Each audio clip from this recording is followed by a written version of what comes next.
प्रेम से बोलिए बृहस्पति भगवान की जय। आप सभी भक्तों पर बृहस्पति भगवान की कृपा सदा सर्वदा बनी रहे।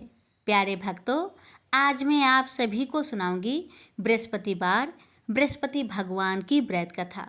इनकी कथा को जो भी भक्त श्रद्धा भक्ति से प्रसन्नचित मन से पूरा श्रवण करता है, उसकी सभी मनोकामना शीघ्र ही पूर्ण हो जाती है। तो आइए प्यारे भक्तों, हम श्रवण करते हैं बृहस्पति देव की व्रत कथा। प्राचीन काल की बात है। किसी राज्य में एक बड़ा प्रतापी और दानी राजा राज्य करता था। वह हर गुरुवार को व्रत रखकर दीन दुखियों की मदद करके पुण्य प्राप्त करता था। परंतु ये बात उसकी रानी को अच्छी नहीं लगती थी। वह न तो व्रत करती थी और न ही दान पुण्य में विश्वास रखती थी। इतना ही नहीं, वह राजा को भी ऐसा करने से मना करती थी। एक समय की बात है। राजा शिकार खेलने के लिए वन में गए। घर पर रानी और दासी थी। उसी समय गुरु बृहस्पति देव साधु का रूप धारण कर राजा के दरवाजे पर भिक्षा मांगने आए। साधु ने जब रानी से भिक्षा मांगी तो वह कहने लगी, हे साधु महाराज, मैं इस दान और पुण्य से तंग आ गई हूँ। आप कोई ऐसा उपाय बताएं जिससे कि सारा धन नष्ट हो जाए और मैं आराम से रह सकूं। इतना सुनकर बृहस्पति देव ने कहा, हे देवी, तुम बड़ी विचित्र हो। संतान और धन से कोई दुखी होता है? अगर अधिक धन है तो उसे शुभ कार्यों में लगाओ, कुंवारी कन्याओं का विवाह कराओ, विद्यालय और बाग बगीचे का निर्माण कराओ, जिससे तुम्हारे दोनों लोग सुधरे। परंतु साधु की इन बातों से रानी को खुशी नहीं हुई। उसने कहा कि मुझे ऐसे धन की आवश्यकता नहीं है जिसे मैं दान दूं और जिसे संभालने में मेरा सारा समय नष्ट हो जाए। तब साधु ने कहा, अगर तुम्हारी ऐसी इच्छा है तो मैं जैसा तुम्हें बताता हूँ तुम वैसा ही करना। गुरुवार के दिन तुम घर को गोबर से लिपना, अपने बालों को पीली मिट्टी से धोना, राजा से हजामत बनाने को कहना, भोजन में मांस मदिरा का प्रयोग करना, कपड़े धोबी के यहाँ धुलने देना। इस प्रकार 7 बृहस्पतिवार करने से तुम्हारा समस्त धन नष्ट हो जाएगा। इतना कहकर साधु के रूप में बृहस्पति देव अंतर्ध्यान हो गए। साधु के अनुसार कई बातों को पूरा करते हुए रानी को केवल 3 बृहस्पतिवार ही बीते थे कि उसकी समस्त धन संपत्ति नष्ट हो गई। भोजन के लिए राजा का परिवार तरसने लगा। तब एक दिन राजा ने रानी से बोला कि हे रानी, तुम यहीं रहो, मैं दूसरे देश को जाता हूँ, क्योंकि यहाँ पर सभी लोग मुझे जानते हैं, इसलिए मैं कोई छोटा कार्य नहीं कर सकता। ऐसा कहकर राजा दूसरे देश चला गया। वहाँ वह जंगल से लकड़ी काट कर लाता और शहर में बेचता। इस तरह वह अपना जीवन व्यतीत करने लगा। इधर राजा के परदेश जाते ही रानी और दासी दुखी रहने लगी। एक बार जब रानी और दासी को 7 दिन तक बिना भोजन के रहना पड़ा तो रानी ने अपनी दासी से कहा, हे दासी, पासी के नगर में मेरी बहन रहती है। वह बड़ी धनवान है, तो उसके पास जा और कुछ ले आ, ताकि थोड़ी बहुत गुजर बसर हो जाए। दासी रानी की बहन के पास गई। उस दिन गुरुवार था और रानी की बहन उस समय बृहस्पतिवार व्रत की कथा सुन रही थी। दासी ने रानी की बहन को अपनी रानी का संदेश दिया, लेकिन रानी की बड़ी बहन ने कोई उत्तर नहीं दिया। जब दासी को रानी की बहन से कोई उत्तर नहीं मिला तो वह बहुत दुखी हुई और उसे क्रोध भी आया। दासी ने वापस आकर रानी को सारी बात बता दी। ये सुनकर रानी ने अपने भाग्य को कोसा। उधर रानी की बहन ने सोचा कि मेरी बहन की दासी आई थी, परंतु मैं उससे नहीं बोली, इससे वह बहुत दुखी हुई होगी। कथा सुनकर और पूजा समाप्त करके वह अपनी बहन के घर आई और कहने लगी, हे बहन, मैं बृहस्पतिवार का व्रत कर रही थी। तुम्हारी दासी मेरे घर आई थी, परंतु जब तक कथा होती है तब तक ना तो उठते हैं और ना ही बोलते हैं, इसलिए मैं नहीं बोली। बताओ दासी, क्यों आई थी? रानी बोली, बहन, तुमसे क्या छिपाऊं?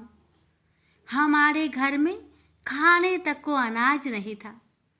ऐसा कहते कहते रानी की आंखें भर आई। उसने दासी समेत पिछले 7 दिनों से भूखे रहने तक की बात अपनी बहन को विस्तार पूर्वक सुना दी। रानी की बहन बोली, देखो बहन, भगवान बृहस्पति देव सबकी मनोकामना को पूर्ण करते हैं। देखो, शायद तुम्हारे घर में अनाज रखा हो। पहले तो रानी को विश्वास नहीं हुआ, पर बहन के आग्रह करने पर उसने अपनी दासी को अंदर भेजा तो उसे सचमुच अनाज से भरा एक घड़ा मिल गया। यह देखकर दासी को बड़ी हैरानी हुई।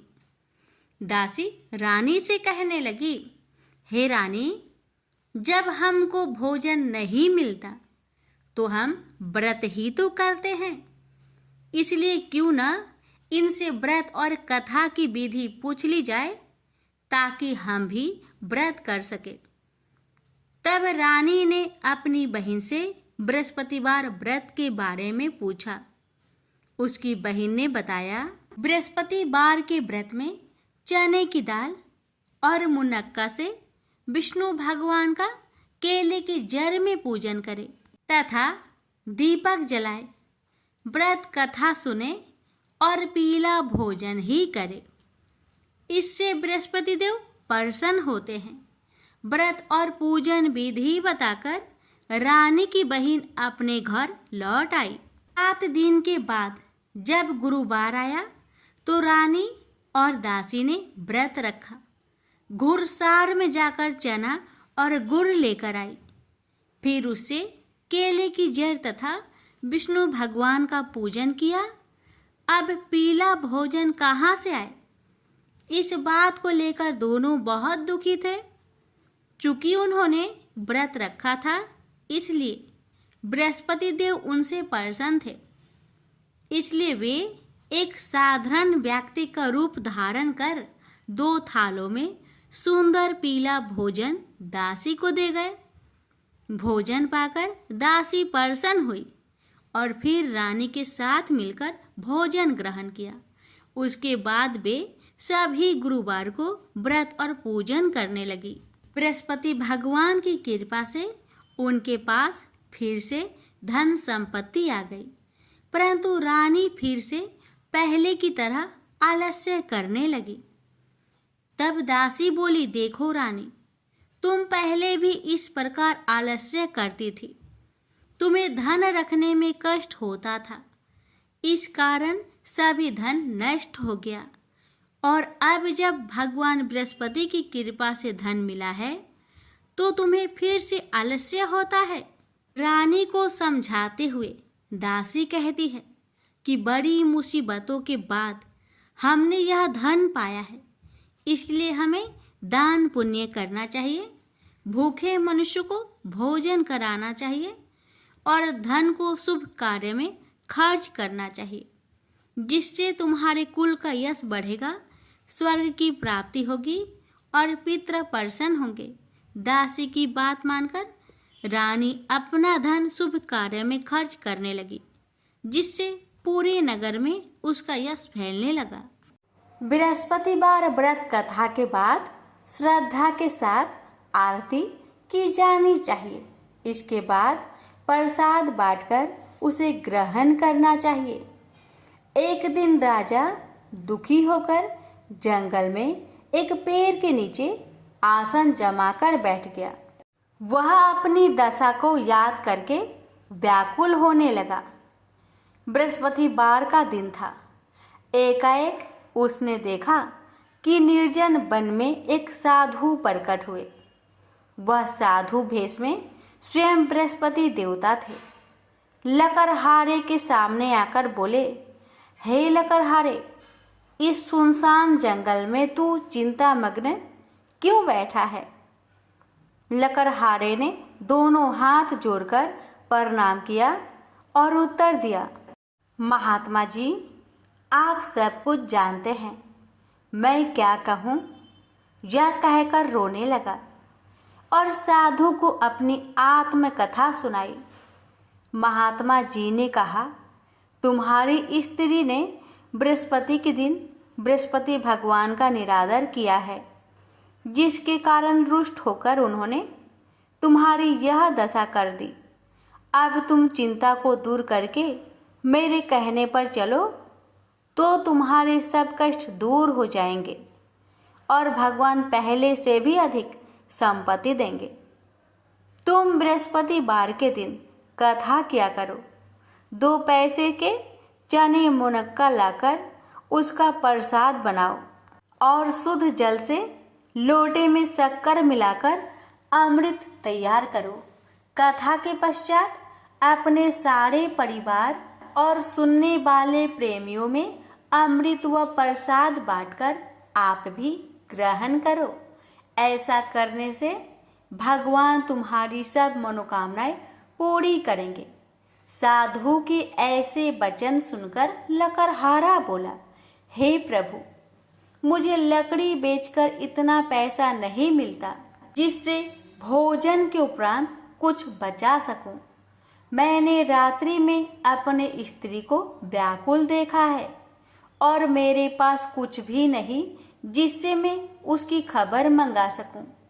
साधु ने कहा, हे लकड़हारे, तुम किसी बात की चिंता मत करो। बृहस्पति के दिन तुम रोजाना की तरह लकड़ियां लेकर शहर को जाओ। तुम्हारे रोज से दुगुना धन प्राप्त होगा, जिससे तुम भली भांति भोजन कर लोगे तथा बृहस्पति देव की पूजा का सामान भी आ जाएगा। इतना कहकर साधु अंतर्ध्यान हो गए। धीरे धीरे समय व्यतीत होने पर फिर वही बृहस्पतिवार का दिन आया। लकड़हारा जंगल से लकड़ी काटकर किसी शहर में बेचने गया। उसे उस दिन और दिन से अधिक पैसा मिला। राजा ने चना गुड़ आदि लाकर गुरुवार का व्रत किया। उस दिन से उसके सभी कलेश दूर हुए। परंतु जब दोबारा गुरुवार का दिन आया तो बृहस्पतिवार का व्रत करना भूल गया। इस कारण बृहस्पति भगवान नाराज हो गए। उस दिन उस नगर के राजा ने विशाल यज्ञ का आयोजन किया तथा शहर में यह घोषणा करा दी कि कोई भी मनुष्य अपने घर में भोजन न बनावे, न आग जलावे। समस्त जनता मेरे यहाँ भोजन करने आवे। इस आज्ञा को जो न मानेगा उसे फांसी की सजा दी जाएगी। इस तरह की घोषणा संपूर्ण नगर में करवा दी गई। राजा की आज्ञा अनुसार शहर के सभी लोग भोजन करने गए, लेकिन लकड़हारा कुछ देर से पहुंचा, इसलिए राजा उसको अपने साथ घर लिवा ले गए और ले जाकर भोजन करा रहे थे तो रानी की दृष्टि उस खूंटी पर पड़ी जिस पर उसका हार लटका हुआ था। वह वहां पर दिखाई नहीं दिया। रानी ने निश्चय किया कि मेरा हार इस मनुष्य ने चुरा लिया है। उसी समय सिपाहियों को बुलवाकर उसको कारागार में डलवा दिया। जब लकड़हारा कारागार में पड़ गया और बहुत दुखी होकर विचार करने लगा कि ना जाने कौन से पूर्व जन्म के कर्म से मुझे यह दुख प्राप्त हुआ है, और उसी साधु को याद करने लगा जो कि जंगल में मिला था। उसी समय तत्काल बृहस्पति देव साधु के रूप में प्रकट हुए और उसकी दशा को देखकर कहने लगे, अरे मूर्ख, तूने बृहस्पति देव की कथा नहीं करी, इस कारण तुझे दुख प्राप्त हुआ है। अब चिंता मत कर, बृहस्पतिवार के दिन कारागार के दरवाजे पर 4 पैसे पड़े मिलेंगे।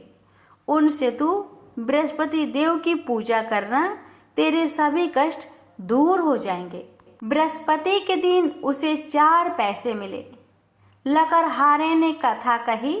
उसे रात्रि को बृहस्पति देव ने उस नगर के राजा को सपने में कहा, हे राजा, तुमने जिस आदमी को कारागार में बंद किया है वह निर्दोष है, वह राजा है, उसे छोड़ देना।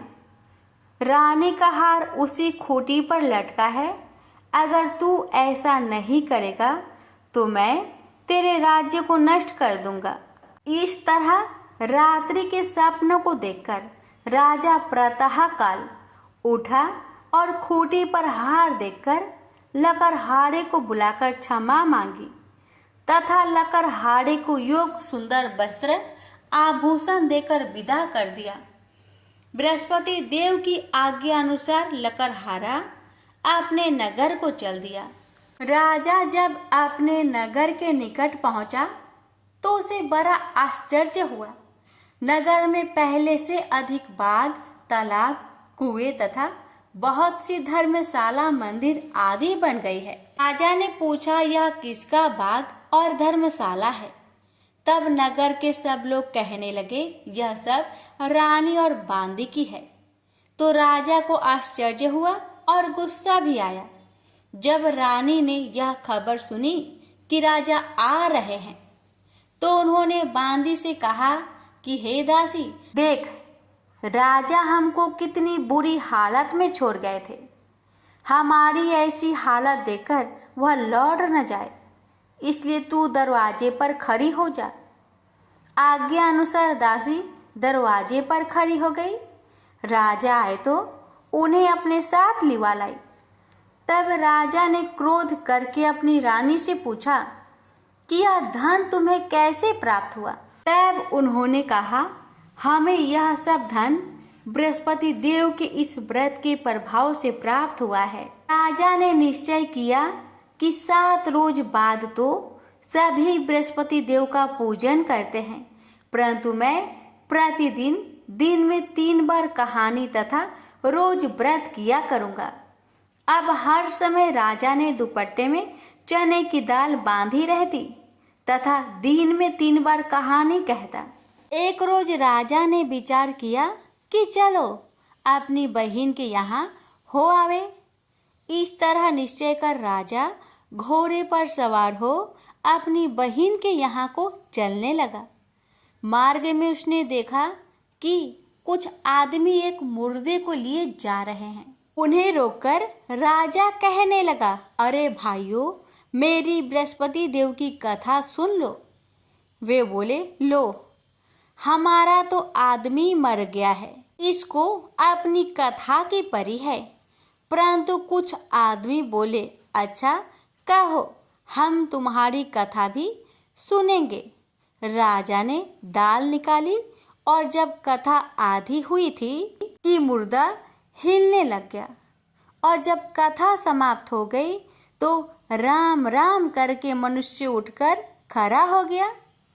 आगे मार्ग में उसे एक किसान खेत में हल चलाता मिला। राजा ने उसे देख और उससे बोले, अरे भैया, तुम मेरी बृहस्पतिवार की कथा सुन लो। किसान बोला, जब तक मैं तेरी कथा सुनूंगा तब तक 4 हरैया जोत लूंगा। जा अपनी कथा किसी और को सुनाना। इस तरह राजा आगे चलने लगा। राजा के हंसते ही बैल पछाड़ खाकर गिर गए तथा किसान के पेट में बड़ी जोर का दर्द होने लगा। उस समय उसकी माँ रोटी लेकर आई। उसने जब यह देखा तो अपने पुत्र से सब हाल पूछा और बेटे ने भी सभी हाल कह दिया। तो बुढ़िया दौड़ी दौड़ी उस घोड़ सवार के पास गई और उससे बोली कि मैं तेरी कथा सुनूंगी, तू अपनी कथा मेरे खेत पर चलकर ही कहना। राजा ने बुढ़िया के खेत पर जाकर कथा कही। इसके सुनते ही वह बैल उठ खड़ा हुई तथा किसान के पेट का दर्द भी बंद हो गया। राजा अपनी बहन के घर पहुंचा। बहन ने भाई की खूब मेहमानी की।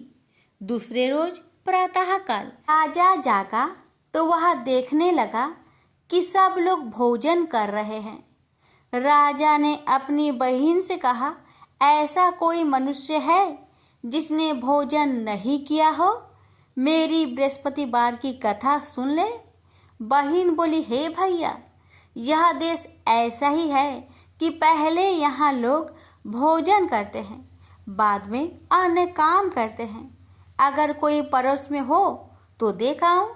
वह ऐसा कहकर देखने चली गई, परंतु उसे कोई ऐसा व्यक्ति नहीं मिला जिसने भोजन न किया हो। अतः वह एक कुम्हार के घर गई जिसका लड़का बीमार था। उसे मालूम हुआ कि उनके यहाँ 3 रोज से किसी ने भोजन नहीं किया है। रानी ने अपने भाई की कथा सुनने के लिए कुम्हार से कहा। वह तैयार हो गया। राजा ने जाकर बृहस्पतिवार की कथा कही, जिसको सुनकर उसका लड़का ठीक हो गया। अब तो राजा की प्रशंसा होने लगी। एक रोज राजा ने अपनी बहन से कहा कि हे बहन, हम अपने घर को जाएंगे, तुम भी तैयार हो जाओ। राजा की बहन ने अपनी सास से कहा। सास ने कहा, हाँ चली जा, परंतु अपने लड़कों को मत ले जाना, क्योंकि तेरे भाई के कोई औलाद नहीं है। बहन ने अपने भैया से कहा, हे भैया, मैं तो चलूंगी पर कोई बालक नहीं जाएगा। राजा बोला, जब कोई बालक नहीं चलेगा तब तुम ही क्या करोगी? बड़े दुखी मन से राजा अपने नगर को लौट आया। राजा ने अपनी रानी से कहा, हम निरवंशी है, हमारा मुंह देखने का धर्म नहीं है और कुछ भोजन आदि नहीं किया। रानी बोली, हे प्रभु, बृहस्पति देव ने हमें सब कुछ दिया है, वह हमें औलाद अवश्य देंगे। उसी रात को बृहस्पति देव ने राजा से सपने में कहा, हे राजा, उठ, सभी सोच त्याग दे, तेरी रानी गर्भ से है। राजा को यह बात सुनकर बड़ी खुशी हुई। 9वें महीने में उसके गर्भ से एक सुंदर पुत्र पैदा हुआ। तब राजा बोला, हे रानी, स्त्री बिना भोजन के रह सकती है, पर बिना कहे नहीं रह सकती। जब मेरी बहन आवे तुम उससे कुछ मत कहना। रानी ने सुनकर हाँ कर दिया। जब राजा की बहन ने यह शुभ समाचार सुना तो वह बहुत खुश हुई तथा बधाई लेकर अपने भाई के यहाँ आई। तभी रानी ने कहा, घोड़ा चढ़कर तो नहीं आई, गधा चढ़ी आई। राजा की बहन बोली, भाभी, मैं इस प्रकार न कहती तो तुम्हें औलाद कैसे मिलती? बृहस्पति देव ऐसे ही हैं, जैसी जिसके मन में कामनाएं हैं सभी को पूर्ण करते हैं। जो सदा भावना पूर्वक बृहस्पतिवार का व्रत करता है एवं कथा पढ़ता अथवा सुनता है, दूसरों को सुनाता है, बृहस्पति देव उसकी सभी मनोकामना पूर्ण करते हैं। तो प्रेम से बोलिए, बृहस्पति भगवान की जय हो। अब श्रवण करें बृहस्पति देवता की आरती। ओम जय बृहस्पति देवा, जय बृहस्पति देवा, छीने छीने भोगे लगाऊं कदली फल मेवा। ओम जय बृहस्पति देवा, तुम पूर्ण परमात्मा, तुम अंतर्यामी, जगत पिता जगदीश्वर तुम सबके स्वामी। ओम जय बृहस्पति देवा, चरणामृत निज निर्मल, सब पातक हरता, सकल मनोरथ दायक, कृपा करो भरता। ओम जय बृहस्पति देवा, तन मन धन अर्पण कर, जो जन शरण परे, प्रभु प्रकट तब होकर, आकर द्वार खरे। ओम जय बृहस्पति देवा, दीन दयाल दयानिधि, भक्तन हितकारी, पाप दोष सब हरता, भव बंधन हारी। ओम जय बृहस्पति देवा, सकल मनोरथ दायक, सब संचय तारो, विषय विकार मिटाओ, संतन सुखकारी। ओम जय बृहस्पति देवा, जो कोई आरती तेरी, प्रेम सहित गावे, ज्येष्ठानंद बंद सो निश्चय पावे। ओम जय बृहस्पति देवा। प्रेम से बोलिए बृहस्पति देव की जय।